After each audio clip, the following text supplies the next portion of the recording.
Here's an AMI This Week shortcut with Beth Deer. An artist's inspiration can be found in all shapes and sizes. It can be discovered in creation and carnage, and in loss and love. And for Vivian Chong, she found it where she was least expecting it. Author of the newly released graphic novel Dancing After 10, Vivian's book illustrates her incredible journey. Vivian, thank you for joining us. I would first like to ask what the 10 in Dancing After 10 stands for. Sure, thank you for having me. TEN, T-E-N, is toxic epidermal necrolysis syndrome. Basically, it's a medical reaction.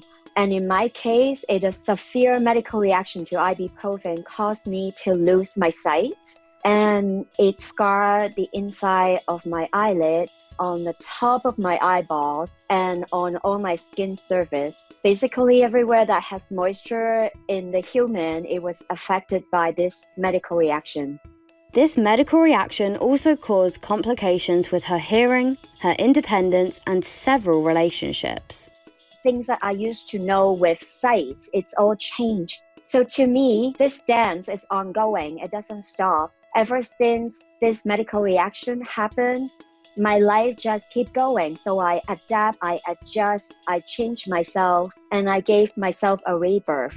Vivian underwent a corneal surgery that slightly improved her eyesight, but she didn't know how long the restored vision would last. So she knew she had to get drawing. I just raced with the time of my eyesight. So in the short window of time that I captured, I was drawing all my medical experiences and the ins and outs of how it came about, and my emotional journey as a person and as an artist. When I realized that I couldn't go on with my physical eyes to see what I draw, I put it on hold. These drawings sat on her shelf for nearly 14 years until a friend looked through her illustrations one day.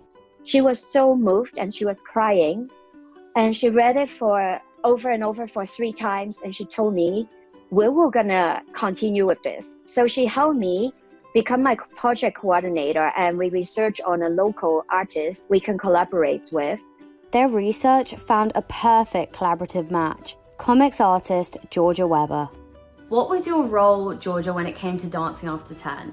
I essentially did all of the things that Vivian had done at the beginning, telling her own story. I just had to take over a lot of that so that she could describe what she wanted, and then my job was to actually make it, like put it together. So that went all the way from like interviewing her, having her send me audio clips of stories she wanted to tell, transcribing those things, compiling them and arranging them and actually writing them into an order. Then I would draw it. We finished it basically start to end in just under 6 months. This was a huge learning process in terms of how I normally work, and also just how people with different access needs work together. It's different than probably how I would have done it if it was just me. I might have done it differently, but it's turned into this other beautiful thing. And her way of working is different for me, and her vision is probably different past the end result. But that's what collaboration is about. Vivian's artistic expression doesn't just end at creating her graphic novel.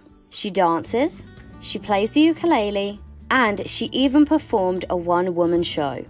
Because when you are an artist, which I am, and you had experienced an eye injury, it doesn't take away your ability to still be an artist or still be able to visualize with your eyes inside and your imagination.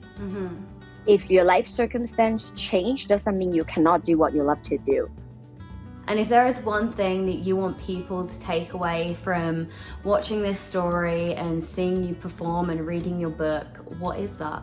When you feel you lost hope, you lost yourself, you don't know which direction to take, always go back inside to reach into your creativity.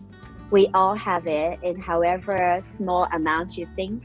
So I want to encourage people to think outside of the box, use your creativity.